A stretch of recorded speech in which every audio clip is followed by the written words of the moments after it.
She's a trusted clinical herbalist, ethnobotanist, and teacher. Sage LaPena has been working with local medicine people from her tribe, the Northern Wintu in California, and other neighboring tribes since age 7, utilizing both traditional Native American and Western herbal protocols. Sage heals and teaches her patients to heal themselves at Mountain Thistle Botanicals and Consultation, and as part of the Healing Ways program at Sacramento Native American Health Center. She also leads plant walks in urban settings throughout the state, guiding her clients to open their eyes to the plants growing in cracks of concrete and pavement and discover the strength and healing all around them. Sage, please join us for your story. Hestum, and each story is connected to each story. There's a story about Coyote, said it, bushy-tailed one who is grandfather to many and we receive many stories from. And said it was walking with his best friend, Torahash, the sandhill crane, and they were walking down from the headwaters of the Sacramento River. And the story is very long and takes these turns. But in the end, as we know, one thing happened, and that is that Coyote lost his eyes. Coyote could no longer see his family, see the things that mattered to him. He had gambled them away because of greed. Torahash, his friend, helped him to get his eyes back by spearing some fish, and for a while, Coyote was able to see, but his seeing was a little different because he was seeing through fish eyes. They utilized salmon's eyes so that Coyote could find his way back home. So many of us have lost our path from home. There's been so many different things coming to us from the gold rush, from the Eastern and the Southern brought the missions, and many of us lost our sight for seeing those things around us, our homelands that are part of who we are. My patients have problems with seeing, as many of us do. And some of that has to do with diabetes. Some of that has to do with long-term happenings, being in boarding school, which then was a rollout continuance of this trying for genocide. So here we are from the movement of relocation and people moving into these big cities, and we're surrounded by concrete. So I take some of my patients out regularly on walks, and we walk outside, we look up at the trees surrounding the parking lot where we are there downtown Sacramento on the grid. And we talk about these tall trees that are above us.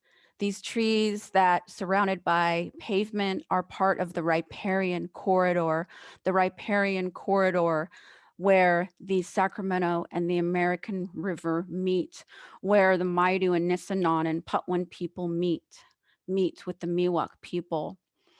And all of these plants that are grown in people's front yards and from all these different areas of the world where people came to find their dreams and find gold and wherever they ended up.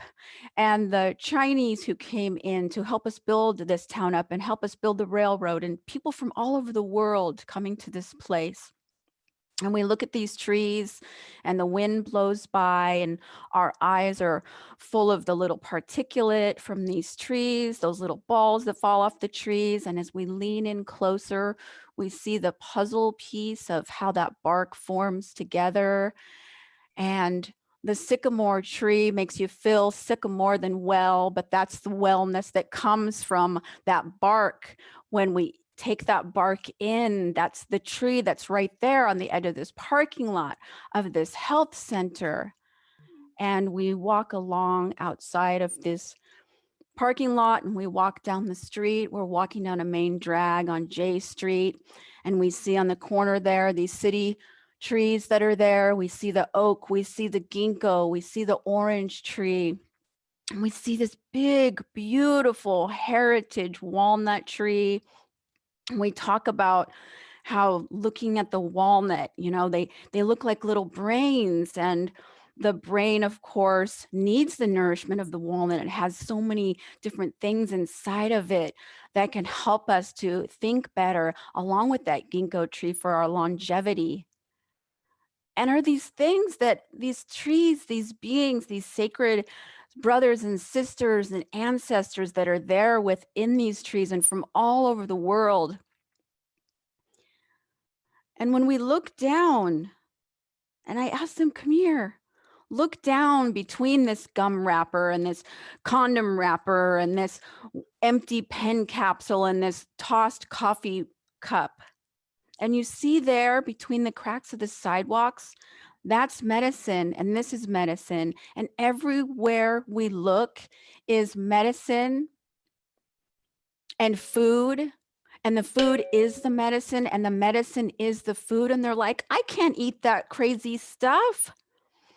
Because, of course, coyote and greed brought people started losing their eyesight. They could no longer see. And come here, look at this, these tiny little beings that are just huddled between the cracks of the sidewalks, but they did it, they made it. And we see there, and we see the mallow, and we see the dandelion, and we see our Indian lettuce there that some people think's miner's lettuce, but we don't care. And we see this glory that's coming up in these round, beautiful parasols, and all of these things are food. We can take some of this food that's cracked, stuck in the middle of the sidewalk in these little tiny cracks, and we take them to our community gardens, where we have the community garden there in Oak Park, the Soul Community Garden, the Truett Garden. We have our MOUs with the Wilton Miwok tribe and our other corner gardens and empty lots that we demand to take over. And they look down again. I don't see what you're looking at. I really don't. And so we give people loops.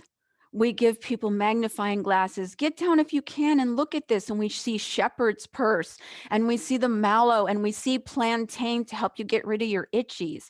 And we walk the blocks.